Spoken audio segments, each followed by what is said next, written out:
ನಮಸ್ತೆ ವೀಕ್ಷಕರೇ, ರಾಶಿ ಭವಿಷ್ಯ ನೇರ ಪ್ರಸಾರ ಕಾರ್ಯಕ್ರಮಕ್ಕೆ ನಿಮ್ಮೆಲ್ಲರಿಗೂ ಪ್ರೀತಿಪೂರ್ವಕವಾಗಿ ಸ್ವಾಗತವನ್ನ ಕೋರ್ತಾ ನಾನು ಶ್ರುತಿಕಾ ಶೆಟ್ಟಿ.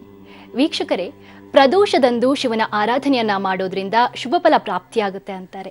ಪ್ರದೋಷದ ಆಚರಣೆ ಯಾವ ರೀತಿಯಾಗಿರ್ಬೇಕು, ಇದರಿಂದ ಏನೇನು ಫಲಾಫಲಗಳು ಸಿಗುತ್ತೆ ಅನ್ನುವಂತಹ ವಿಚಾರವಾಗಿ, ಹಾಗೆ ಯಾವ ರಾಶಿಯವರಿಗೆ ಸಂಕಷ್ಟ, ಯಾವ ರಾಶಿಯವರಿಗೆ ಅದೃಷ್ಟ ಅನ್ನುವಂತಹ ವಿಚಾರವಾಗಿ ತಿಳಿಸೋಕೆ ನಮ್ಮ ಜೊತೆಗಿದ್ದಾರೆ ಪ್ರಖ್ಯಾತ ಜ್ಯೋತಿಷಿಗಳು, ಆಧ್ಯಾತ್ಮಿಕ ಚಿಂತಕರು, ಪ್ರೈಡ್ ಆಫ್ ಇಂಡಿಯಾ ಪ್ರಶಸ್ತಿ ಪುರಸ್ಕೃತರು ಆಗಿರುವಂತಹ ಡಾಕ್ಟರ್ ವೈ ಶ್ರೀಧರ್ ಭಟ್ಟಾಚಾರ್ಯ ಗುರೂಜಿ ಅವರು. ಬನ್ನಿ ಅವ್ರನ್ನ ಕಾರ್ಯಕ್ರಮಕ್ಕೆ ಬರಮಾಡ್ಕೊಳ್ಳೋಣ.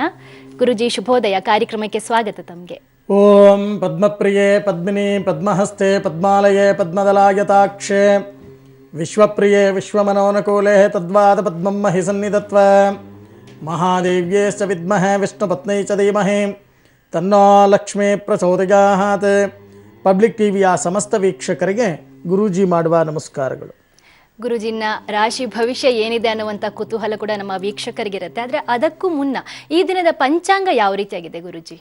ಈ ದಿನ ಪಂಚಾಂಗದ ಕಡೆ ನಾವು ಗಮನವನ್ನು ಕೊಟ್ಟಾಗ ವಿಕಾರಿ ನಾಮ ಸಂವತ್ಸರ, ಉತ್ತರಾಯಣ, ವಸಂತ ಋತು, ಚೈತ್ರ ಮಾಸ, ಶುಕ್ಲ ಪಕ್ಷ, ತ್ರಯೋದಶಿ, ಬುಧವಾರ, ಉತ್ತರಾ ನಕ್ಷತ್ರ, ಧ್ರುವಯೋಗ, ಕೌಲವಕರಣ.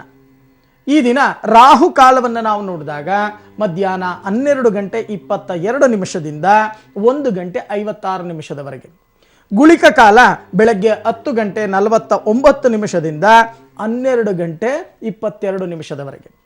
ಯಮಗಂಡ ಕಾಲ ಬೆಳಗ್ಗೆ 7:43 9:16 ಈ ದಿನ ಶುಭ ಸಮಯವನ್ನು ನಾವು ನೋಡಿದಾಗ ಬೆಳಗ್ಗೆ 9:43 10:07 ಶುಭ ಕಾರ್ಯಗಳನ್ನು ಮಾಡಬಹುದು. ಈ ದಿನ ಪಂಚಾಂಗ ಈ ರೀತಿ ಇದೆ. ಖಂಡಿತವಾಗ್ಲೂ ಗುರುಜಿ. ಗುರುಜಿನ ಮೊದಲ 6 ರಾಶಿಗಳ ಈ ದಿನದ ಭವಿಷ್ಯವನ್ನ ಕೂಡ ತಿಳಿಸ್ಕೊಡಿ. ಈ ದಿನ ದ್ವಾದಶ ರಾಶಿ ಗೋಚಾರ ಫಲಗಳತ್ತ ನಾವು ಗಮನವನ್ನು ಕೊಟ್ಟಾಗ ಮೊದಲಿಗೆ ಮೇಷರಾಶಿಗೆ. ಈ ಮೇಷರಾಶಿಯವರಿಗೆ ಈ ದಿನ ಕಾರ್ಯವಿಕಲ್ಪ ಮಾಡ್ತಕ್ಕಂಥ ಕೆಲಸ ಕಾರ್ಯಗಳಲ್ಲಿ ಬಹಳಷ್ಟು ತೊಂದರೆ ತಾಪತ್ರಯಗಳನ್ನು ಅನುಭವಿಸ್ತಕ್ಕಂಥ ಒಂದು ದಿನವಾಗತ್ತೆ. ಆಲಸ್ಯ ಮನೋಭಾವ, ಆಲಸ್ಯವನ್ನ ಬಿಟ್ಟರೆ ಎಲ್ಲ ಕೆಲಸಗಳು ಸುಗಮವಾಗಿ ನಡೀತಕ್ಕಂಥ ಒಂದು ದಿನವಾಗತ್ತೆ. ವಿಪರೀತ ವ್ಯಸನ, ಹೇಳ್ಕೊಳಕ್ಕಾಗಲ್ಲ, ಹೇಳ್ಕೊಂಡ್ರೆ ಸಮಸ್ಯೆ ಪರಿಹಾರ ಆಗಲ್ಲ, ರೋಗ ಬಾಧೆಗಳು ಆವಾಹನೆಯಾಗ್ತಕ್ಕಂಥ ಒಂದು ದಿನವಾಗತ್ತೆ. ಎಚ್ಚರಿಕೆಯನ್ನು ವಹಿಸಿ. ಬಹಳಷ್ಟು ತಿರುಗಾಟವನ್ನು ಮಾಡ್ತೀರಾ. ಯಾರ್ಯಾರು ವ್ಯಾಪಾರವನ್ನು ಮಾಡ್ತಾ ಇದ್ದೀರೋ ಆ ವ್ಯಾಪಾರದಲ್ಲಿ ನಷ್ಟಗಳನ್ನು ಅನುಭವಿಸ್ತಕ್ಕಂಥ ಒಂದು ದಿನವಾಗತ್ತೆ. ಎಚ್ಚರಿಕೆಯಿಂದ ದಿನವನ್ನು ಕಳೀತಕ್ಕಂಥ ಕೆಲಸವನ್ನ ಮಾಡಿ. ಈ ದಿನ ನೀವು ಮಾಡಬೇಕಾಗಿರ್ತಕ್ಕಂಥ ಒಂದು ಪರಿಹಾರ ಓಂ ಮಂಗಳಾಯ ನಮಃ ಈ ಮಂತ್ರವನ್ನ 21 ಬಾರಿ ಜಪವನ್ನ ಮಾಡಿ ಸುಬ್ರಹ್ಮಣ್ಯನ ಆಲಯಕ್ಕೆ ಹೋಗಿ ಭಸ್ಮಾರ್ಚನೆಯನ್ನ ಮಾಡಿ ದೀರ್ಘದಾಂಡ ನಮಸ್ಕಾರವನ್ನ ಮಾಡ್ತಕ್ಕಂಥ ಕೆಲಸವನ್ನ ಮಾಡಿ. ಇನ್ನು ವೃಷಭ ರಾಶಿ. ಈ ವೃಷಭ ರಾಶಿಯವರಿಗೆ ಈ ದಿನ ಗುರು ಹಿರಿಯರ ಭೇಟಿಯನ್ನ ಮಾಡ್ತಕ್ಕಂಥ ಒಂದು ಶುಭ ಯೋಗ. ಪಿತ್ರಾರ್ಜಿತ ಆಸ್ತಿಯ ವಾದ ವಿವಾದಗಳಿಗೆ ಇಳಿತಕ್ಕಂಥ ಒಂದು ದಿನವಾಗತ್ತೆ. ಆದಷ್ಟು ಜಾಗರೂಕತೆಯಿಂದ ವಾದ ವಿವಾದಗಳನ್ನು ಮಾಡ್ತಕ್ಕಂಥ ಕೆಲಸವನ್ನ ಮಾಡಿ. ಆರೋಗ್ಯದಲ್ಲಿ ಏರುಪೇರಾಗ್ತಕ್ಕಂಥ ಸಾಧ್ಯತೆಗಳು ಕೂಡ ಹೆಚ್ಚಾಗಿ ಕಂಡು ಬರುತ್ತೆ. ಈ ದಿನ ನೀವು ಮಾಡಬೇಕಾಗಿರ್ತಕ್ಕಂಥ ಒಂದು ಪರಿಹಾರ ಓಂ ಶ್ರೀ ಋಷಭೇಶ್ವರಾಯ ನಮಃ ಈ ಮಂತ್ರವನ್ನ 18 ಬಾರಿ ಜಪವನ್ನ ಮಾಡಿ ಶಿವಾಲಯಕ್ಕೆ ಹೋಗಿ ಬಿಲ್ವಾರ್ಚನೆಯನ್ನ ಮಾಡಿ ದೀರ್ಘದಾಂಡ ನಮಸ್ಕಾರವನ್ನ ಮಾಡ್ತಕ್ಕಂಥ ಕೆಲಸವನ್ನ ಮಾಡಿ. ಇನ್ನು ಮಿಥುನ ರಾಶಿ. ಈ ಮಿಥುನ ರಾಶಿಯವರಿಗೆ ಈ ದಿನ ಆರ್ಥಿಕ ಬಿಕ್ಕಟ್ಟು, ಆರ್ಥಿಕ ಪರಿಸ್ಥಿತಿ ಬಿಕ್ಕಟ್ಟಾಗತ್ತೆ. ಹಣ ಇಲ್ವಲ್ಲಪ್ಪ, ಇರ್ತಕ್ಕಂಥ ಹಣ ಎಲ್ಲ ಖರ್ಚಾಗಿ ಹೋಗ್ತಾ ಇದೆಯಲ್ಲಪ್ಪ ಅಂತ ಬಹಳಷ್ಟು ಯೋಚನೆ ಮಾಡ್ತಕ್ಕಂಥ ಒಂದು ದಿನವಾಗತ್ತೆ. ಯಾರ್ಯಾರು ರಿಯಲ್ ಎಸ್ಟೇಟ್ ವ್ಯಾಪಾರವನ್ನು ಮಾಡ್ತಾ ಇದ್ದೀರೋ ಅಂಥವರಿಗೆ ಬಹಳಷ್ಟು ಲಾಭ, ದ್ರವ್ಯ ಲಾಭ. ಅನ್ಯ ಜನರಲ್ಲಿ ದ್ವೇಷ, ನಿಂದನೆ ಅಂತಕ್ಕಂಥದ್ದನ್ನ ಈ ದಿನ ಮಾಡ್ಲಿಕ್ಕೆ ಮುಂದಾಗ್ತೀರಾ. ಸ್ವಲ್ಪ ಜಾಗ್ರತೆಯನ್ನು ವಹಿಸಿ. ಈ ದಿನ ನೀವು ಮಾಡಬೇಕಾಗಿರ್ತಕ್ಕಂಥ ಒಂದು ಪರಿಹಾರ ಓಂ ನಮೋ ಪಂಚಲಿಂಗೇಶ್ವರಾಯ ನಮಃ ಈ ಮಂತ್ರವನ್ನ 48 ಬಾರಿ ಜಪವನ್ನ ಮಾಡಿ ಶಿವಾಲಯಕ್ಕೆ ಹೋಗಿ ಸ್ವಲ್ಪ ಹಾಲು ನೀರನ್ನ ಅರ್ಪಣೆಯನ್ನ ಮಾಡಿ ದೀರ್ಘದಾಂಡ ನಮಸ್ಕಾರವನ್ನ ಮಾಡ್ತಕ್ಕಂಥ ಕೆಲಸವನ್ನ ಮಾಡಿ. ಇನ್ನು ಕಟಕ ರಾಶಿ. ಈ ಕಟಕ ರಾಶಿಯವರಿಗೆ ಈ ದಿನ ಸ್ನೇಹಿತರಿಂದ ಸಹಾಯವನ್ನು ಪಡಿತಕ್ಕಂಥ ಒಂದು ದಿನವಾಗತ್ತೆ. ಯಾರ್ಯಾರು ವಾಹನಕ್ಕೋಸ್ಕರ ಹಂಬಲಿಸ್ತಾ ಇದ್ದೀರೋ ಅಂತವರ ವಾಹನ ಖರೀದಿಯನ್ನ ಮಾಡ್ತಕ್ಕಂಥ ಒಂದು ಶುಭ ಯೋಗ. ಕುಟುಂಬದಲ್ಲಿ ಸೌಖ್ಯ, ಸ್ವಲ್ಪ ಆರೋಗ್ಯದ ಕಡೆ ಗಮನವನ್ನು ಹರಿಸ್ತಕ್ಕಂಥ ಕೆಲಸವನ್ನ ಮಾಡಿ. ಯಾರ್ಯಾರು ವಿದ್ಯಾಭ್ಯಾಸವನ್ನ ಮಾಡ್ತಾ ಇದ್ದೀರೋ ವಿದ್ಯಾಭ್ಯಾಸಕ್ಕೆ ಸ್ವಲ್ಪ ಅಡಚಣೆಗಳಾಗ್ತಕ್ಕಂಥ ಸಾಧ್ಯತೆಗಳು ಕೂಡ ಹೆಚ್ಚಾಗಿ ಕಂಡು ಬರುತ್ತೆ. ಈ ದಿನ ನೀವು ಮಾಡಬೇಕಾಗಿರ್ತಕ್ಕಂಥ ಒಂದು ಪರಿಹಾರ ಬಡ ಮಕ್ಕಳಿಗೆ ಲೇಖನ ಸಾಮಗ್ರಿಗಳು, ಪೆನ್ನು, ಪುಸ್ತಕಗಳನ್ನು ಕೊಡ್ತಕ್ಕಂಥ ಕೆಲಸವನ್ನ ಮಾಡಿ. ಇನ್ನು ಸಿಂಹರಾಶಿ, ಈ ಸಿಂಹರಾಶಿಯವರಿಗೆ ಈ ದಿನ ಯಾರನ್ನೂ ಕೂಡ ಹೆಚ್ಚಿಗೆ ನಂಬಬೇಡಿ. ನಂಬಿದರೆ ನಾನಾ ರೀತಿಯ ಕಷ್ಟ ಕಾರ್ಪಣ್ಯಗಳು ಉಲ್ಬಣವಾಗ್ತಕ್ಕಂಥ ಸಾಧ್ಯತೆಗಳಿದೆ. ಚಂಚಲ ಮನಸ್ಸನ್ನ ಏಕಾಗ್ರತೆಗೆ ತರ್ತಕ್ಕಂಥ ಕೆಲಸವನ್ನ ಮಾಡಿ ಸ್ಥಳ ಬದಲಾವಣೆಯನ್ನ ಮಾಡಲಿಕ್ಕೆ ಬಹಳಷ್ಟು ಆಲೋಚನೆಯನ್ನ ಮಾಡ್ತೀರಾ. ಶತ್ರುಗಳಿಂದ ತೊಂದರೆ, ಯಾರನ್ನ ಹಿತರರು ಅಂತ ನೀವು ತಿಳ್ಕೊಂಡಿದ್ದೀರೋ ಅವರಿಂದಾನೇ ತೊಂದರೆಗೆ ಒಳಗಾಗ್ತಕ್ಕಂಥ ಸಾಧ್ಯತೆಗಳು ಕೂಡ ಹೆಚ್ಚಾಗಿ ಕಂಡು ಬರ್ತಾ ಇದೆ. ಈ ದಿನ ನೀವು ಮಾಡಬೇಕಾಗಿರ್ತಕ್ಕಂಥ ಒಂದು ಪರಿಹಾರ, ಗೋಪೂಜೆಯನ್ನ ಮಾಡಿ ಹಸು ಮತ್ತೆ ಕರುವಿಗೆ ಬೆಲ್ಲ ಬಾಳೆಹಣ್ಣನ್ನು ತಿನ್ನಿಸಿ ದೀರ್ಘದಾಂಡ ನಮಸ್ಕಾರವನ್ನ ಮಾಡ್ತಕ್ಕಂಥ ಕೆಲಸವನ್ನ ಮಾಡಿ. ಇನ್ನು ಕನ್ಯಾ ರಾಶಿ, ಈ ಕನ್ಯಾ ರಾಶಿಯವರಿಗೆ ಈ ದಿನ ಪರಸ್ಥಳ ವಾಸವನ್ನ ನೀವು ಮಾಡ್ತಕ್ಕಂಥ ಯೋಗ. ಎಲ್ಲೋ ಒಂದು ಕಡೆ ಹೋಗಿ ಪರಸ್ಥಳ ವಾಸವನ್ನ ಮಾಡಬೇಕಾಗತ್ತೆ. ನಾನಾ ರೀತಿಯ ಚಿಂತೆ ನಿಮ್ಮ ಶರೀರದಲ್ಲಿ ಕಾಡ್ತಕ್ಕಂಥ ಒಂದು ದಿನವಾಗತ್ತೆ. ರಾಜ ವಿರೋಧವನ್ನು ಕಟ್ಕೋಬೇಕಾಗತ್ತೆ. ಜಾಗೃತೆಯನ್ನು ವಹಿಸಿ. ಇಲ್ಲ ಸಲ್ಲದ ಅಪವಾದಗಳು ನಿಮ್ಮ ಮೇಲೆ ಬರ್ತಕ್ಕಂಥ ಸಾಧ್ಯತೆಗಳಿದೆ. ಉತ್ತಮ ಬುದ್ಧಿಶಕ್ತಿ ನಿಮ್ಮ ಶರೀರದಲ್ಲಿ ಉತ್ಪತ್ತಿಯಾಗತ್ತೆ. ಅದನ್ನು ಸದುಪಯೋಗವನ್ನು ಪಡಿಸ್ಕೊಳ್ತಕ್ಕಂಥ ಕೆಲಸವನ್ನ ಮಾಡಿ ಸಾಯಂಕಾಲದ ಸಮಯಕ್ಕೆ ಸುಖಭೋಜನ ಪ್ರಾಪ್ತಿಯಾಗ್ತಕ್ಕಂಥ ಒಂದು ದಿನವಾಗತ್ತೆ. ಈ ದಿನ ನೀವು ಮಾಡಬೇಕಾಗಿರ್ತಕ್ಕಂಥ ಒಂದು ಪರಿಹಾರ, ಓಂ ಶ್ರೀ ಧನಲಕ್ಷ್ಮಿಯೇ ನಮಃ ಈ ಮಂತ್ರವನ್ನ 108 ಬಾರಿ ಜಪವನ್ನ ಮಾಡಿ ಅಮ್ಮನವರ ದೇವಾಲಯಕ್ಕೆ ಹೋಗಿ ಕುಂಕುಮಾರ್ಚನೆಯನ್ನ ಮಾಡಿ ದೀರ್ಘದಾಂಡ ನಮಸ್ಕಾರವನ್ನ ಮಾಡ್ತಕ್ಕಂಥ ಕೆಲಸವನ್ನ ಮಾಡಿ. ಇದರಿಂದ ವಿಶೇಷವಾಗಿರ್ತಕ್ಕಂಥ ಫಲ ನಿಮಗೆ ಲಭ್ಯವಾಗುತ್ತೆ. ಸರಿ ಗುರುಜಿ, ಇವಾಗೊಂದು ಕರೆ ಇದೆ, ಮಾತಾಡ್ಸೋಣ. ಹಲೋ, ಕಸ್ತೂರಿ ಅವರು ಕರೆ ಮಾಡಿರೋದು. ನಮಸ್ತೆ ಮಾ. ನಮಸ್ತೆ ಮೇಡಮ್. ಯಾರ ಬಗ್ಗೆ ಕೇಳ್ಬೇಕಾಗಿತ್ತು? ನನ್ನ ತಮ್ಮನ ಬಗ್ಗೆ ಕೇಳ್ಬೇಕಾಗಿತ್ತು ಮೇಡಮ್. ಹೆಸರು ಹೇಳಿ ಮಾ ಅವ್ರದ್ದು. ಸೂರ್ಯನಾರಾಯಣ ಅಂತ ಮೇಡಮ್. ಜನ್ಮ ದಿನಾಂಕ 10/10/1991. ಗುರುಜಿ ಅವರಿದ್ದಾರೆ, ಮಾತಾಡಿ. ಅಮ್ಮ ನಮಸ್ಕಾರ. ನಮಸ್ಕಾರ ಗುರುಜಿ. 1 ರಿಂದ 12ರಲ್ಲಿ ಒಂದು ಸಂಖ್ಯೆ ಹೇಳಿ ತಾಯಿ. 7 ಗುರುಜಿ. 7. ನಿಮ್ಮ ಮನೆ ದೇವರು ಯಾವುದಮ್ಮ? ಆದಿನಾರಾಯಣ ಸ್ವಾಮಿ. ಆದಿನಾರಾಯಣ ಸ್ವಾಮಿ. ಏನ್ ಮಾಡ್ಕೊಂಡಿದ್ದಾರೆ ನಿಮ್ಮ ತಮ್ಮ? ಸ್ವಾಮಿ BBM ಮುಗಿಸಿದಾನೆ, ಮನೆಯಲ್ಲೇ ಅವನೇ ಗುರುಜಿ. ಖಂಡಿತವಾಗಿ ನೋಡೋಣ. ನೀವು ಹೇಳಿರ್ತಕ್ಕಂಥ ಒಂದು ಸಂಖ್ಯೆಯ ಪ್ರಕಾರ ನಾನು ತಾಳೆಗರಿ ಪ್ರಶ್ನೆಗೆ ಹೋಗ್ತಾ ಇದ್ದೇನೆ. ನೋಡೋಣ ತಾಳೆಗರಿ ಪ್ರಶ್ನೆ ಏನು ಹೇಳುತ್ತೆ. ಗುರುಜಿ ಕಷ್ಟಪಟ್ಟು ವಿದ್ಯಾಭ್ಯಾಸವನ್ನು ಮಾಡಿದ್ದಾನೆ, ಆದರೆ ವಿದ್ಯೆಗೆ ತಕ್ಕಂತೆ ಕೆಲಸ ಅಂತಕ್ಕಂಥದ್ದಿಲ್ಲ. ಇವನ ಜೀವನ ಹೇಗಿರುತ್ತೆ? ಇವನ ಜಾತಕದಲ್ಲಿ ಏನಾದರೂ ದೋಷ ಇದೆಯಾ? ಉನ್ನತ ಸ್ಥಾನಮಾನದ ಉದ್ಯೋಗ ಇವನಿಗೆ ಪ್ರಾಪ್ತಿಯಾಗತ್ತಾ? ಸುಖ ಜೀವನ ಪ್ರಾಪ್ತಿಯಾಗತ್ತಾ? ಏನಾದರೂ ದೋಷಗಳಿದ್ದರೆ ವ್ಯವಸ್ಥಿತವಾಗಿ ಪರಿಹಾರವನ್ನು ತಿಳಿಸಿ ಅನ್ನೋ ಪ್ರಶ್ನೆಯನ್ನು ಹಿಡ್ಕೊಂಡು ಕರೆ ಮಾಡಿದ್ದೀರಾ, ಹೌದಾ ಅಥವಾ ಇಲ್ವಾ? ಹೌದು ಗುರುಜಿ. ಹಂಗೆ ಅವನ ರಾಶಿ ನಕ್ಷತ್ರ ಯಾವುದು ಅಂತ ಹೇಳಿ ಗುರುಜಿ. ಅಲ್ಲ, ಖಂಡಿತವಾಗಿ ರಾಶಿ ನಕ್ಷತ್ರವನ್ನು ನಾವು ನೋಡಿದಾಗ ವ್ಯವಸ್ಥಿತವಾಗಿ ಅವರಿಗೆ ಉತ್ತರಾ ನಕ್ಷತ್ರ 1ನೇ ಪಾದ ಅನ್ನೋದು ಬರುತ್ತೆ. ಅಂದರೆ ಉತ್ತರಾ ನಕ್ಷತ್ರದಲ್ಲಿ ಚಂದ್ರ ಸಂಚಾರವನ್ನು ಮಾಡ್ತಕ್ಕಂಥ ಒಂದು ಪರಿಸ್ಥಿತಿ ಅವರ ಜನನ ಕಾಲದಲ್ಲಿ. ನೀವು ಮಾಡಬೇಕಾಗಿರ್ತಕ್ಕಂಥ ಒಂದು ಕೆಲಸ, ವ್ಯವಸ್ಥಿತವಾಗಿ ಲಕ್ಷ್ಮೀನಾರಾಯಣ ಜಪ, ಲಕ್ಷ್ಮೀನಾರಾಯಣ ಹೋಮ, ಜೊತೆಗೆ ನವಗ್ರಹ ಜಪ, ನವಗ್ರಹ ಹೋಮವನ್ನು ಆಚರಣೆಯನ್ನು ಮಾಡಿ ಅದರಲ್ಲಿ ಬರ್ತಕ್ಕಂಥ ರಕ್ಷೆಯನ್ನು ಪ್ರತಿನಿತ್ಯ ಹಣೆಯಲ್ಲಿ ಧರಿಸ್ಕೊಳ್ತಕ್ಕಂಥ ಕೆಲಸವನ್ನು ಮಾಡಿ. ಖಂಡಿತವಾಗಿ ಇರ್ತಕ್ಕಂಥ ದೋಷ ಪ್ರಮಾಣಗಳು ಕಮ್ಮಿಯಾಗಿ ಅಭಿವೃದ್ಧಿಯತ್ತ ಬರ್ತಾರೆ. ಯೋಚನೆ ಮಾಡ್ತಕ್ಕಂಥದ್ದು ಬೇಡ. ಒಳ್ಳೇದಾಗ್ಲಿ ತಾಯಿ. ಧನ್ಯವಾದಗಳು ಕರೆ ಮಾಡಿದ್ದಕ್ಕೆ. ಮತ್ತೊಂದು ಕರೆ ಇದೆ. ಪದ್ಮ ಅವರು ಬೆಂಗಳೂರಿಂದ ಕರೆ ಮಾಡಿರೋದು. ನಮಸ್ತೆ. ಹಲೋ ನಮಸ್ತೆ. ಯಾರ ಬಗ್ಗೆ ಕೇಳ್ಬೇಕಮ್ಮ? ನನ್ನ ಮಗಳ ಬಗ್ಗೆ ಮಾತಾಡ್ಬೇಕು. ಸರಿ, ಗುರೂಜಿ ಅವರಿದ್ದಾರೆ, ಮಾತಾಡಿ. ಅಮ್ಮ ನಮಸ್ಕಾರ ತಾಯಿ. ನಮಸ್ತೆ ಗುರೂಜಿ. ಮಗಳ ಹೆಸರು ಹೇಳಿ. ರೀತು. ರೀತು. 1 ರಿಂದ 12ರಲ್ಲಿ ಒಂದು ಸಂಖ್ಯೆ ಹೇಳಿ. 9. 9. ನಿಮ್ಮ ಮನೆ ದೇವರು ಯಾವುದಮ್ಮ? ಆಂಜನೇಯ ಸ್ವಾಮಿ. ಆಂಜನೇಯ ದೇವರು ರಾಘವೇಂದ್ರ ಸ್ವಾಮಿ. ಸರಿ. ರೀತು ಅವರು ಏನ್ ಮಾಡ್ಕೊಂಡಿದ್ದಾರೆ? ಇವಾಗ PUC ಅಲ್ಲಿ ಹೋಗ್ಬಿಟ್ಟಿದೆ ಸ್ವಾಮಿ ಅವಳದು ಒಂದು ಸಬ್ಜೆಕ್ಟ್. ಖಂಡಿತವಾಗಿ ನೋಡೋಣಮ್ಮ. ನೀವು ಹೇಳಿರ್ತಕ್ಕಂಥ ಒಂದು ಸಂಖ್ಯೆಯ ಪ್ರಕಾರ ನಾನು ಗುಲಗಂಜಿ ಪ್ರಶ್ನೆಗೆ ಹೋಗ್ತಾ ಇದ್ದೇನೆ. ನೋಡೋಣ ಗುಲಗಂಜಿ ಪ್ರಶ್ನೆ ಏನು ಹೇಳುತ್ತೆ. 1 2 3 4 5 6 7 8. ಗುರುಜಿ ಬಾಲ್ಯದಿಂದ ತುಂಬ ಚೆನ್ನಾಗಿ ಓದ್ತಾ ಇದ್ರು, ರ್ಯಾಂಕ್ ಸ್ಟೂಡೆಂಟ್ ಕೂಡ ಒಂದು ಲೆಕ್ಕಾಚಾರದಲ್ಲಿ. ಆದರೆ ಇತ್ತೀಚೆಗೆ ಯಾಕೋ ಮನಸ್ಸು ಅಂತಕ್ಕಂಥದ್ದು ಸರಿಯಾಗಿಲ್ಲ ಅವರಿಗೆ, ಜ್ಞಾಪಕ ಶಕ್ತಿ ಕಮ್ಮಿ, ಅದರಲ್ಲೂ ವಿದ್ಯಾಭ್ಯಾಸದಲ್ಲಿ ಬಹಳಷ್ಟು ಅಡಚಣೆ ಈಗಾಗಲೇ ಆಗಿದೆ. ಏನು ಮಾಡಬೇಕು ಅಂತಕ್ಕಂಥದ್ದು ಗೊತ್ತಾಗ್ತಾ ಇಲ್ಲ. ಇವರ ವಿದ್ಯಾಭ್ಯಾಸ ಅಭಿವೃದ್ಧಿಯತ್ತ ಹೋಗುತ್ತಾ? ಇವರ ಜೀವನ ಹೇಗಿರುತ್ತೆ? ವಿದ್ಯಾಭ್ಯಾಸ ಖಂಡಿತವಾಗಿ ಕಂಟಿನ್ಯೂ ಆಗುತ್ತಾ ಅಥವಾ ಡಿಸ್ಕನೆಕ್ಟ್ ಆಗಿಬಿಡುತ್ತಾ ಅನ್ನೋ ಭಯದಿಂದ ನೀವು ಕರೆಯನ್ನ ಮಾಡಿದ್ದೀರಾ, ಹೌದಾ ಅಥವಾ ಇಲ್ವಾ? ಹೌದು ಸ್ವಾಮಿ. ಯೋಚನೆ ಮಾಡ್ತಕ್ಕಂಥದ್ದು ಬೇಡ. ವ್ಯವಸ್ಥಿತವಾಗಿ ಇವರಿಗೆ ವಿದ್ಯಾಕಾರಕರಾಗಿರ್ತಕ್ಕಂಥ ಗುರು ಶುಕ್ರನ ಕ್ಷೇತ್ರದಲ್ಲಿ ಕೂತ್ಕೊಂಡಿರುವುದರಿಂದ ವ್ಯವಸ್ಥಿತವಾಗಿ, ನಾನು ಈ ರೀತಿ ಹೇಳ್ತೀನಿ ಅಂತ ಬೇಜಾರು ಮಾಡ್ಕೋಬೇಡಿ, ಬಹಳಷ್ಟು ಮುದ್ದು ಸುಖ ಅಂತಕ್ಕಂಥದ್ದು ಅಧಿಕವಾದಾಗ ವಿದ್ಯಾ ನಾಶ ಆಗತ್ತೆ ಅಂತ ದೊಡ್ಡವರು ಹೇಳ್ತಾರೆ. ಬೇಕಾಗಿರ್ತಕ್ಕಂಥದ್ದನ್ನೆಲ್ಲ ಅವರಿಗೆ ಕೊಡ್ತಕ್ಕಂಥ ಕೆಲಸ. ಸ್ವಲ್ಪವೂ ಕೂಡ ಕಷ್ಟಪಟ್ಟು ಅವರು ಅಭ್ಯಾಸವನ್ನ ಮಾಡಿದ್ದರೆ ಇವತ್ತು ಈ ಪರಿಸ್ಥಿತಿಗೆ ಬರ್ತಾ ಇರಲಿಲ್ಲ. ಇದಕ್ಕೆ ಕಾರಣ ಗುರು ಶುಕ್ರನ ಕ್ಷೇತ್ರದಲ್ಲಿ ಕೂತ್ಕೊಂಡಿರುವುದರಿಂದ ವ್ಯವಸ್ಥಿತವಾಗಿ ಈವಾಗಲೂ ಕೂಡ ಕಾಲ ಮಿಂಚಿಲ್ಲ.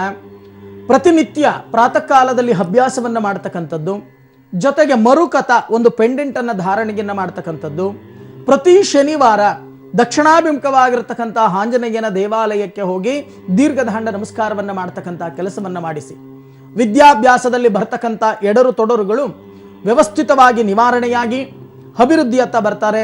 ಅವರ ಎಜುಕೇಶನ್ ವಿದ್ಯಾಭ್ಯಾಸ ಮತ್ತೆ ಕಂಟಿನ್ಯೂ ಆಗತ್ತೆ. ಯೋಚನೆ ಮಾಡ್ತಕ್ಕಂಥದ್ದು ಬೇಡ. ಒಳ್ಳೇದಾಗ್ಲಿ ತಾಯಿ. ಧನ್ಯವಾದಗಳು ಕರೆ ಮಾಡಿದ್ದಕ್ಕೆ. ಬಾಬು ಅವರು ಕುಂದಾಪುರಿಂದ ಕರೆ ಮಾಡಿದ್ದಾರೆ. ನಮಸ್ತೆ ಸರ್. ನಮಸ್ತೆ.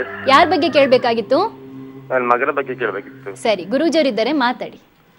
ಆಯ್ತು ಸರ್ ನಮಸ್ಕಾರ. ನಮಸ್ಕಾರ. 1 ರಿಂದ 12ರಲ್ಲಿ ಒಂದು ಸಂಖ್ಯೆ ಹೇಳಿ. 9. 9. ನಿಮ್ಮ ಮನೆ ದೇವರು ಯಾವುದು? ಶ್ರೀ ದುರ್ಗಾ ಪರಮೇಶ್ವರಿ. ಯಾರ ಬಗ್ಗೆ ಕೇಳಬೇಕು ಅಂತ ಹೇಳಿದ್ರಿ? ನನ್ನ ಮಗನ ಬಗ್ಗೆ ಕೇಳಬೇಕು. ಮಗಳ ಹೆಸರು ಹೇಳಿ. ಮಗನ ಬಗ್ಗೆ. ಮಗನ ಹೆಸರು ಹೇಳಿ. ಪೃಥ್ವಿಕ್ ಅಕ್ಕ. ಪೃಥ್ವಿಕ್ ಏನ್ ಮಾಡ್ಕೊಂಡಿದ್ದಾರೆ?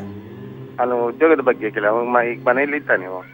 ಅಲ್ಲ, ಏನ್ ಮಾಡ್ಕೊಂಡಿದ್ದಾರೆ? ಈಗ ಮನೆಯಲ್ಲಿದ್ದಾರೆ. ಹೌದಾ?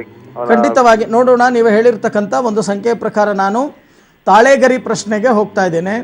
ತಾಳೆಗರಿ ಪ್ರಶ್ನೆಯನ್ನು ನಾವು ನೋಡಿದಾಗ, ಗುರುಜಿ ವಿದ್ಯಾಭ್ಯಾಸ ಮುಗಿಸಿದಾನೆ, ಕೆಲಸ ಅಂತಕ್ಕಂಥದ್ದಿಲ್ಲ, ಮಾಡ್ತಕ್ಕಂಥ ಕೆಲಸ ಕಾರ್ಯದಲ್ಲಿ ಬಹಳಷ್ಟು ವಿಘ್ನಗಳು ಅಂತಕ್ಕಂಥದ್ದಿದೆ. ಆ ವಿಘ್ನಗಳು ಯಾಕೆ ಬರ್ತಾ ಇದೆ? ಇವನ ಜಾತಕದಲ್ಲಿ ಏನಾದರೂ ದೋಷ ಇದೆಯಾ? ಆ ದೋಷಗಳಿದ್ರೆ ಪರಿಹಾರವನ್ನು ತಿಳಿಸಿ ಅನ್ನೋ ಪ್ರಶ್ನೆಯನ್ನು ಹಿಡ್ಕೊಂಡು ಕರೆ ಮಾಡಿದ್ದೀರಾ. 1. ಎರಡನೆಯದಾಗಿ ನಾವು ನೋಡಿದಾಗ ಇಲ್ಲಿ ಕರ್ಮಸ್ಥಾನಾಧಿಪತಿ ಆಗಿರ್ತಕ್ಕಂಥವನು ರಾಹುವಿನ ಜೊತೆ ನೀಚದಲ್ಲಿದ್ದಾನೆ. ಆ ನೀಚದಲ್ಲಿರೋದ್ರಿಂದಾನೇ ಈ ರೀತಿ ಆಗ್ತಕ್ಕಂಥದ್ದು. ಇವರ ಜೊತೆಯಲ್ಲಿರ್ತಕ್ಕಂಥವರೆಲ್ಲರೂ ಕೂಡ ಕೆಲಸ ಕಾರ್ಯಗಳನ್ನು ಮಾಡ್ತಾ ಇದ್ದಾರೆ, ಆದರೆ ಇವರು ಕೆಲಸ ಕಾರ್ಯಗಳು ಇವರಿಗೆ ಲಭ್ಯವಾಗ್ತಾ ಇಲ್ಲ. ಇದಕ್ಕೆ ಕಾರಣ ಕರ್ಮಸ್ಥಾನಾಧಿಪತಿಯು ರಾಹುವಿನ ಜೊತೆ ಇರೋದ್ರಿಂದ ಮೊದಲು ನೀವು ಮಾಡಬೇಕಾಗಿರ್ತಕ್ಕಂಥ ಕೆಲಸ, ಕರ್ಮಸ್ಥಾನಾಧಿಪತಿಯಾಗಿರ್ತಕ್ಕಂಥ ಕುಜ ಶಾಂತಿ ಹೋಮ, ರಾಹು ಶಾಂತಿ ಹೋಮ, ದುರ್ಗಾ ಹೋಮ, ಸ್ಕಂದ ಹೋಮವನ್ನು ಆಚರಣೆಯನ್ನ ಮಾಡಿ ನಕ್ಷತ್ರ ಕನಕ ಪುಷ್ಪರಾಗ ಒಂದು ರತ್ನವನ್ನ ಧಾರಣೆಯನ್ನ ಮಾಡಿ ಪ್ರತಿನಿತ್ಯ ಕುಲದೇವತೆಗೆ ತುಪ್ಪದ ದೀಪವನ್ನು ಹಚ್ಚಿ ದೀರ್ಘದಾಂಡ ನಮಸ್ಕಾರವನ್ನು ಮಾಡ್ತಕ್ಕಂಥ ಕೆಲಸವನ್ನು ಮಾಡಿಸಿ ಅತಿ ಶೀಘ್ರವಾಗಿ ಉದ್ಯೋಗ ಅಂತಕ್ಕಂಥದ್ದು ಲಭ್ಯವಾಗತ್ತೆ. ಯೋಚನೆ ಮಾಡ್ತಕ್ಕಂಥದ್ದು ಬೇಡ. ಒಳ್ಳೇದಾಗ್ಲಿಪ್ಪ. ಧನ್ಯವಾದಗಳು ಕರೆ ಮಾಡಿದ್ದಕ್ಕೆ. ಗುರುಜಿ, ಇನ್ನುಳಿದಂತ 6 ರಾಶಿಗಳ ಈ ದಿನದ ಭವಿಷ್ಯವನ್ನ ತಿಳಿಸ್ಕೊಡಿ. ಇನ್ನು ತುಲಾರಾಶಿ. ಈ ತುಲಾರಾಶಿಯವರಿಗೆ ಈ ದಿನ ಸರ್ಕಾರಿ ಕೆಲಸ ಕಾರ್ಯಗಳಲ್ಲಿ ಪ್ರಗತಿಯನ್ನ ನೋಡ್ತಕ್ಕಂಥ ಒಂದು ದಿನವಾಗತ್ತೆ. ವಸ್ತ್ರ ಖರೀದಿಯನ್ನ ಮಾಡ್ತಕ್ಕಂಥ ಒಂದು ಶುಭಯೋಗ, ಪ್ರೀತಿ ಸಮಾಗಮವಾಗ್ತಕ್ಕಂಥ ಒಂದು ದಿನವಾಗತ್ತೆ. ಆದರೆ ಶೀತ ಸಂಬಂಧವಾದ ರೋಗಗಳು ನಿಮ್ಮ ಶರೀರಕ್ಕೆ ಆವಾಹನೆ ಆಗ್ತಕ್ಕಂಥ ಒಂದು ದಿನವಾಗತ್ತೆ. ಜಾಗ್ರತೆಯನ್ನು ವಹಿಸಿ. ಸಾಲದ ಬಾಧೆಗೆ ಸಿಕ್ಕಾಕೊಳ್ತಕ್ಕಂಥ ಸಾಧ್ಯತೆಗಳು ಕೂಡ ಹೆಚ್ಚಾಗಿ ಕಂಡುಬರುತ್ತೆ. ಈ ದಿನ ನೀವು ಮಾಡಬೇಕಾಗಿರ್ತಕ್ಕಂಥ ಒಂದು ಪರಿಹಾರ, ಗಣೇಶನ ದೇವಾಲಯಕ್ಕೆ ಭೇಟಿಯನ್ನ ನೀಡಿ 21 ಅರ್ಕ ಪುಷ್ಪಗಳು ಅಂದರೆ ಬಿಳಿ ಎಕ್ಕದ ಹೂವನ್ನ ಅರ್ಪಣೆಯನ್ನ ಮಾಡಿ 21 ನಮಸ್ಕಾರಗಳನ್ನು ಮಾಡ್ತಕ್ಕಂಥ ಕೆಲಸವನ್ನ ಮಾಡಿ. ಇನ್ನು ವೃಶ್ಚಿಕ ರಾಶಿ. ಈ ವೃಶ್ಚಿಕ ರಾಶಿಯವರಿಗೆ ಈ ದಿನ ಅತಿಯಾದ ಪ್ರಯಾಣ. ನೀವು ಅನ್ಕೊಂಡೇ ಇರಲ್ಲ, ಇದ್ದಕ್ಕಿದ್ದಾಗೆ ದಿಢೀರ್ ಅಂತ ಹೇಳಿ ಪ್ರಯಾಣವನ್ನ ಮಾಡಬೇಕಾಗತ್ತೆ. ಮಾತಿನಲ್ಲಿ ಹಿಡಿತವನ್ನ ಇಟ್ಟು ಮಾತನಾಡ್ತಕ್ಕಂಥ ಕೆಲಸವನ್ನ ಮಾಡಿ. ಆತ್ಮೀಯರಲ್ಲಿ ಕಲಹವನ್ನ ಮಾಡ್ಕೋಬೇಕಾಗತ್ತೆ. ಜಾಗ್ರತೆಯನ್ನು ವಹಿಸಿ. ಆತಂಕ, ದುಷ್ಟ ಚಿಂತನೆಗಳು, ಮನಸ್ಸಿನಲ್ಲಿ ಕೆಟ್ಟ ಕೆಟ್ಟ ಆಲೋಚನೆಗಳು ಬರ್ತಕ್ಕಂಥ ಒಂದು ದಿನವಾಗತ್ತೆ. ದಾಂಪತ್ಯದಲ್ಲಿ ಕಲಹಗಳು ನಡೀತಕ್ಕಂಥ ಸಾಧ್ಯತೆಗಳು ಕೂಡ ಹೆಚ್ಚಾಗಿ ಕಂಡು ಬರುತ್ತೆ. ಜಾಗ್ರತೆಯನ್ನು ವಹಿಸಿ. ಈ ದಿನ ನೀವು ಮಾಡಬೇಕಾಗಿರ್ತಕ್ಕಂಥ ಒಂದು ಪರಿಹಾರ, ಆಂಜನೇಯನ ದೇವಾಲಯಕ್ಕೆ ಭೇಟಿಯನ್ನ ನೀಡಿ ನಾಟಿ ತುಳಸಿಯನ್ನ ಅರ್ಪಣೆಯನ್ನ ಮಾಡಿ ದೀರ್ಘದಾಂಡ ನಮಸ್ಕಾರವನ್ನ ಮಾಡ್ತಕ್ಕಂಥ ಕೆಲಸವನ್ನ ಮಾಡಿ. ಇನ್ನು ಧನುಸ್ಸು ರಾಶಿ. ಈ ಧನುಸ್ಸು ರಾಶಿಯವರಿಗೆ ಈ ದಿನ ವಿದ್ಯಾರ್ಥಿಗಳಿಗೆ ಆತಂಕ.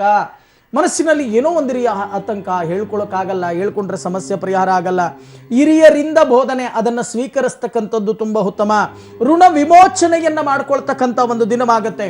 ಶತ್ರು ಬಾಧೆ, ಆ ಶತ್ರುಗಳು ಮಾಡ್ತಕ್ಕಂಥ ಷಡ್ಯಂತ್ರಕ್ಕೆ ನೀವು ಬೀಳಬೇಕಾಗತ್ತೆ. ಮಾನಸಿಕ ಒತ್ತಡ, ಮನಸ್ಸನ್ನ ಕೆಡಿಸ್ಕೋಬೇಡಿ. ಮನಸ್ಸನ್ನ ಏಕಾಗ್ರತೆಗೆ ತರ್ತಕ್ಕಂಥ ಕೆಲಸವನ್ನ ಮಾಡಿ. ಈ ದಿನ ನೀವು ಮಾಡಬೇಕಾಗಿರ್ತಕ್ಕಂಥ ಒಂದು ಪರಿಹಾರ, ಓಂ ನಮೋ ಲಕ್ಷ್ಮೀ ನಾರಸಿಂಹಾಯ ನಮಃ ಈ ಮಂತ್ರವನ್ನ 51 ಬಾರಿ ಪಠನೆಯನ್ನ ಮಾಡಿ ಲಕ್ಷ್ಮೀ ನಾರಸಿಂಹನ ಆಲಯಕ್ಕೆ ಹೋಗಿ ದೀರ್ಘದಾಂಡ ನಮಸ್ಕಾರವನ್ನ ಮಾಡ್ತಕ್ಕಂಥ ಕೆಲಸವನ್ನ ಮಾಡಿ. ಇನ್ನು ಮಕರ ರಾಶಿ. ಈ ಮಕರ ರಾಶಿಯವರಿಗೆ ಈ ದಿನ ದ್ರವ್ಯ ರೂಪದ ವಸ್ತುಗಳಿಂದ ಬಹಳಷ್ಟು ಲಾಭಗಳನ್ನು ನೋಡ್ತಕ್ಕಂಥ ಒಂದು ದಿನವಾಗತ್ತೆ. ನಿವೇಶನಕ್ಕೋಸ್ಕರ ಯಾರ್ಯಾರು ಓಡಾಟವನ್ನು ಮಾಡ್ತಾ ಇದ್ದೀರೋ ಅಂಥವರಿಗೆ ನಿವೇಶನ ಪ್ರಾಪ್ತಿಯಾಗ್ತಕ್ಕಂಥ ಒಂದು ದಿನವಾಗುತ್ತೆ. ಬಾಕಿ ವಸೂಲಿಯನ್ನು ಮಾಡಲಿಕ್ಕೆ ಮುಂದಾಗ್ತೀರಾ. ಇಷ್ಟ ವಸ್ತುಗಳ ಖರೀದಿಯನ್ನು ಮಾಡ್ಕೊಳ್ತಕ್ಕಂಥ ಒಂದು ಶುಭ ದಿನವಾಗುತ್ತೆ. ಈ ದಿನ ನೀವು ಮಾಡಬೇಕಾಗಿರ್ತಕ್ಕಂಥ ಒಂದು ಪರಿಹಾರ, ಶ್ರೀಚಕ್ರ ಆರಾಧನೆಯನ್ನ ಮಾಡಿ 8 ಜನ ಸುಮಂಗಲಿಯರಿಗೆ ಅರಿಶಿನ ಕುಂಕುಮಗಳನ್ನು ಕೊಟ್ಟು ನಮಸ್ಕಾರಗಳನ್ನು ಮಾಡ್ತಕ್ಕಂಥ ಕೆಲಸವನ್ನ ಮಾಡಿ. ಇನ್ನು ಕುಂಭರಾಶಿ, ಈ ಕುಂಭರಾಶಿಯವರಿಗೆ ಈ ದಿನ ತಾಳ್ಮೆ ಅತ್ಯಗತ್ಯ. ತಾಳ್ಮೆಯನ್ನ ಯಾವುದೇ ಕಾರಣಕ್ಕೂ ಕಳ್ಕೋಬೇಡಿ. ನೀವಾಡುವ ಮಾತಿನಿಂದ ಅನರ್ಥ ಕಲಹಗಳಾಗ್ತಕ್ಕಂಥ ಸಾಧ್ಯತೆಗಳಿದೆ. ಕಲಹಕ್ಕೆ ಮುಂದಾಗಬೇಡಿ, ಸ್ವಲ್ಪ ಜಾಗ್ರತೆಯನ್ನು ವಹಿಸಿ. ಅತಿಯಾದ ಭಯ, ದಾಂಪತ್ಯದಲ್ಲಿ ಕಲಹಗಳಾಗ್ತಕ್ಕಂಥ ಸಾಧ್ಯತೆಗಳಿದೆ, ಸ್ವಲ್ಪ ಜಾಗ್ರತೆಯನ್ನು ವಹಿಸಿ. ಈ ದಿನ ನೀವು ಮಾಡಬೇಕಾಗಿರ್ತಕ್ಕಂಥ ಒಂದು ಪರಿಹಾರ, ಶಿವಾಲಯಕ್ಕೆ ಭೇಟಿಯನ್ನು ನೀಡಿ ಅಭಿಷೇಕ ಸಾಮಗ್ರಿಗಳನ್ನು ಅರ್ಪಣೆಯನ್ನ ಮಾಡಿ ದೀರ್ಘದಾಂಡ ನಮಸ್ಕಾರವನ್ನ ಮಾಡ್ತಕ್ಕಂಥ ಕೆಲಸವನ್ನ ಮಾಡಿ. ಇನ್ನು ಮೀನರಾಶಿ, ಈ ಮೀನರಾಶಿಯವರಿಗೆ ಈ ದಿನ ವಾಸಗೃಹದಲ್ಲಿ ತೊಂದರೆ, ನಿಮ್ಮ ಮನೆಯಲ್ಲೇ ತೊಂದರೆ ತಾಪತ್ರಯಗಳನ್ನು ಈ ದಿನ ನೀವು ಅನುಭವಿಸಬೇಕಾಗತ್ತೆ. ನೆಮ್ಮದಿ ಇಲ್ಲದ ಜೀವನ, ಹೇಳ್ಕೊಳ್ಳೋಕ್ಕಾಗಲ್ಲ, ಹೇಳ್ಕೊಂಡ್ರೆ ಸಮಸ್ಯೆ ಪರಿಹಾರ ಆಗಲ್ಲ, ಅಂತ ಕಷ್ಟ ಕಾರ್ಪಣ್ಯಗಳನ್ನು ಈ ದಿನ ನೀವು ಅನುಭವಿಸಬೇಕಾಗತ್ತೆ. ಇಲ್ಲ ಸಲ್ಲದ ಅಪವಾದಗಳು ನಿಮ್ಮ ಮೇಲೆ ಬರ್ತಕ್ಕಂಥ ಸಾಧ್ಯತೆಗಳು ಕೂಡ ಹೆಚ್ಚಾಗಿ ಕಂಡು ಬರುತ್ತೆ. ಜಾಗ್ರತೆಯನ್ನು ವಹಿಸಿ. ಯಾರ್ಯಾರು ಕೃಷಿ ಚಟುವಟಿಕೆಯಲ್ಲಿ ತೊಡಗಿದ್ದೀರೋ ಅಂಥವರಿಗೆ ಬಹಳಷ್ಟು ಲಾಭ. ಯಾರ್ಯಾರು ಕ್ರಯ ವಿಕ್ರಯಗಳನ್ನು ಮಾಡ್ತೀರೋ ಅಂಥವರಿಗೆ ನಷ್ಟಗಳಾಗ್ತಕ್ಕಂಥ ಒಂದು ದಿನವಾಗತ್ತೆ. ಈ ದಿನ ನೀವು ಮಾಡಬೇಕಾಗಿರ್ತಕ್ಕಂಥ ಒಂದು ಪರಿಹಾರ, ಕುಲದೇವರಿಗೆ ತುಪ್ಪದ ದೀಪವನ್ನ ಹಚ್ಚಿ ಕುಲದೇವರ ಪೂಜೆಯನ್ನ ಮಾಡಿ ದೀರ್ಘದಾಂಡ ನಮಸ್ಕಾರವನ್ನ ಮಾಡ್ತಕ್ಕಂಥ ಕೆಲಸವನ್ನ ಮಾಡಿ. ಇದರಿಂದ ವಿಶೇಷವಾಗಿರ್ತಕ್ಕಂಥ ಫಲ ನಿಮಗೆ ಲಭ್ಯವಾಗುತ್ತೆ. ಖಂಡಿತವಾಗ್ಲು ಗುರುಜಿ, ಪ್ರದೋಷದಂದು ಶಿವನ ಆರಾಧನೆಯನ್ನ ಮಾಡಿದ್ರೆ ಶ್ರೇಷ್ಠ ಅಂತಾರೆ. ಈ ಪ್ರದೋಷದ ಆಚರಣೆ ಯಾವ ರೀತಿಯಾಗಿರ್ಬೇಕು, ಜೊತೆಗೆ ಏನೇನು ಫಲಾಫಲಗಳು ಪ್ರಾಪ್ತಿ ಆಗುತ್ತೆ ಅನ್ನುವಂಥದ್ದು? ಮುಖ್ಯವಾಗಿ ಈ ದಿನ ಪ್ರದೋಷ, ಅದರಲ್ಲೂ ಚೈತ್ರ ಮಾಸದ ಮೊದಲನೆಯ ಈ ವಿಕಾರಿ ನಾಮ ಸಂವತ್ಸರದ ಮೊದಲನೆಯ ಪ್ರದೋಷ. ಚೆನ್ನಾಗಿ ಅರ್ಥ ಮಾಡ್ಕೊಳ್ಳಿ. ಈ ಪ್ರದೋಷದಂದು ನಾವೇನು ಮಾಡಬೇಕು, ಪ್ರದೋಷದಿಂದ ಬರ್ತಕ್ಕಂಥ ಅನುಕೂಲಗಳೇನು, ಮಾಡ್ತಕ್ಕಂಥ ಕೆಲಸ ಕಾರ್ಯಗಳೇನು, ಇವೆಲ್ಲವನ್ನು ನಾವು ನೋಡಿದಾಗ ಪ್ರಾತಃ ಕಾಲದಿಂದ ಉಪವಾಸವನ್ನು ಇದ್ದು ಸಾಯಂಕಾಲ ಪ್ರದೋಷ ಕಾಲದಲ್ಲಿ ವ್ಯವಸ್ಥಿತವಾಗಿ ಶಿವನಿಗೆ ರುದ್ರಾಭಿಷೇಕದಲ್ಲಿ ಭಾಗಿಯಾಗ್ತಕ್ಕಂಥ ಕೆಲಸವನ್ನು ಮಾಡಬೇಕು. ಶಕ್ತಿಗೆ ಅನುಗುಣವಾಗಿ ಪಂಚಾಮೃತ ಸಾಮಗ್ರಿಗಳು, ಅಥವಾ ಏನೂ ಶಕ್ತಿ ಇಲ್ಲ ಅಂದರೆ ಒಂದು ಅರ್ಧ ಲೀಟರ್ ಹಾಲು ಅಥವಾ ಒಂದು 200 ಗ್ರಾಮ್ ಹಾಲಾದರೂ ತಗೊಂಡೋಗಿ ಶಿವನ ಮೇಲೆ ಹಾಕ್ತಕ್ಕಂಥ ಕೆಲಸವನ್ನು ಮಾಡಬೇಕು. ಅಭಿಷೇಕಕ್ಕೆ ಭಾಗಿಯಾಗಬೇಕು. ಯಾವಾಗ ಈ ಪ್ರದೋಷದಲ್ಲಿ ಶ್ರದ್ಧಾ ಭಕ್ತಿ ಏಕಾಗ್ರತೆಯನ್ನು ಇಟ್ಟು ವ್ಯವಸ್ಥಿತವಾಗಿ ನೀವು ಈ ಪ್ರದೋಷ ಪೂಜೆಯಲ್ಲಿ ಭಾಗವಹಿಸ್ತೀರೋ ಆಗ ನಿಮಗೆ ಇರ್ತಕ್ಕಂಥ ಗುರುಬಲ ಕಮ್ಮಿ ಇದ್ದರೂ ಕೂಡ ಗುರುಬಲ ಅಂತಕ್ಕಂಥದ್ದು ಪ್ರಾಪ್ತಿಯಾಗತ್ತೆ. ಎಷ್ಟೋ ಒಂದು ಕೆಲಸ ಕಾರ್ಯಗಳಲ್ಲಿ ಬರ್ತಕ್ಕಂಥ ದೋಷಗಳು ನಿವಾರಣೆಯಾಗತ್ತೆ. ನೀವು ನೋಡಬಹುದು, ಮಾಡ್ತಕ್ಕಂಥ ಕೆಲಸ ಕಾರ್ಯದಲ್ಲಿ ಬಹಳಷ್ಟು ದೋಷಗಳು ಅಂತಕ್ಕಂಥದ್ದು ಬರುತ್ತೆ, ಹೌದಲ್ವಾ? ಆ ದೋಷಗಳಿಂದ ಮುಕ್ತಿ ಅಂತಕ್ಕಂಥದ್ದು ನಮಗೆ ಲಭ್ಯವಾಗತ್ತೆ. ಈ ದಿನ ಆ ಪ್ರದೋಷ ಒಂದು ಪೂಜೆ ಮುಗಿದ ನಂತರ ಆಹಾರವನ್ನು ಸ್ವೀಕರಿಸಬೇಕು. ಈ ದಿನ ಪರಮೇಶ್ವರನಿಗೆ ಭಕ್ತಿಯಿಂದ ಭಾವದಿಂದ ಮನಸ್ಪೂರ್ವಕವಾಗಿ ಪ್ರಾರ್ಥನೆಯನ್ನ ಮಾಡಬೇಕು. ಹೇ ಮಹಾದೇವ, ನನ್ನಲ್ಲಿ ಇರ್ತಕ್ಕಂಥ ದುಷ್ಟ ಶಕ್ತಿಗಳನ್ನು ನಾಶವನ್ನ ಮಾಡು, ನನಗೆ ಒಳ್ಳೆಯ ಅನುಕೂಲಗಳನ್ನು ಕೊಡು, ಒಳ್ಳೆಯ ಬುದ್ಧಿಯನ್ನು ಕೊಡು, ಸದ್ಬುದ್ಧಿಯನ್ನು ಕೊಡು ಅಂತ ಹೇಳಿ ಪ್ರಾರ್ಥನೆಯನ್ನು ಯಾರು ಮಾಡ್ತೀರೋ ಅಂಥವರಿಗೆ ಶಿವನ ಅನುಗ್ರಹ ಆಗತ್ತೆ. ಅದರಲ್ಲೂ ಈ ಚೈತ್ರ ಮಾಸದ ಪ್ರದೋಷ ಅಂತಕ್ಕಂಥದ್ದು ಒಂದು ವಿಶೇಷ. ಅದರಲ್ಲೂ ಶುಕ್ಲ ಪಕ್ಷದ ಪ್ರದೋಷ ಇದೆಯಲ್ಲ, ಅದನ್ನು ವ್ಯವಸ್ಥಿತವಾಗಿ ಯಾರು ಆರಾಧನೆಯನ್ನು ಮಾಡ್ತಾರೋ, ಶಿವನನ್ನು ಪ್ರಾರ್ಥನೆಯನ್ನು ಮಾಡ್ತಾರೋ ಅಂಥವರಿಗೆ ವಿಶೇಷವಾಗಿರ್ತಕ್ಕಂಥ ಫಲ. ನಿಮಗೆಲ್ಲರಿಗೂ ಕೂಡ ಆ ಪರಮೇಶ್ವರನ ಅನುಗ್ರಹ ಪ್ರಾಪ್ತಿಯಾಗಲಿ, ಸುಖ ಜೀವನ ಪ್ರಾಪ್ತಿಯಾಗಲಿ ಅಂತ ಹೇಳಿ ನಾನು ಕೂಡ ಆ ಪರಮೇಶ್ವರನನ್ನ ಪ್ರಾರ್ಥನೆಯನ್ನು ಮಾಡ್ತೇನೆ. ಸಾಕಷ್ಟು ವಿಚಾರಗಳನ್ನು ನಮ್ಮ ವೀಕ್ಷಕರಿಗೆ ತಿಳಿಸ್ಕೊಟ್ರಿ ಗುರುಜಿ, ಧನ್ಯವಾದ ತಮಗೆ. ಸರ್ವೇ ಜನ ಸುಖಿನೋ ಭವಂತು, ಸಮಸ್ತ ಸನ್ಮಂಗಳಾನಿ ಭವಂತು. ವೀಕ್ಷಕರೇ, ಇನ್ನ ಗುರೂಜವರನ್ನ ನೇರವಾಗಿ ಭೇಟಿಯಾಗಲು ಇವಾಗೊಂದು ಅಡ್ರೆಸ್ ಡಿಸ್ಪ್ಲೇ ಆಗುತ್ತೆ, ನೋಟ್ ಮಾಡ್ಕೊಳ್ಳಿ. ಶ್ರೀ ಸಿದ್ಧಿವಿನಾಯಕ ಜ್ಯೋತಿಷ್ಯ ಕೇಂದ್ರ 202/2 HPR 5ನೇ block, telecom layout, KEB office ಹತ್ತಿರ, ನಾಗವಾರ ರಿಂಗ್ ರಸ್ತೆ, ಬೆಂಗಳೂರು 43. ಮೊಬೈಲ್ ಸಂಖ್ಯೆ 9972253004, 997222530005.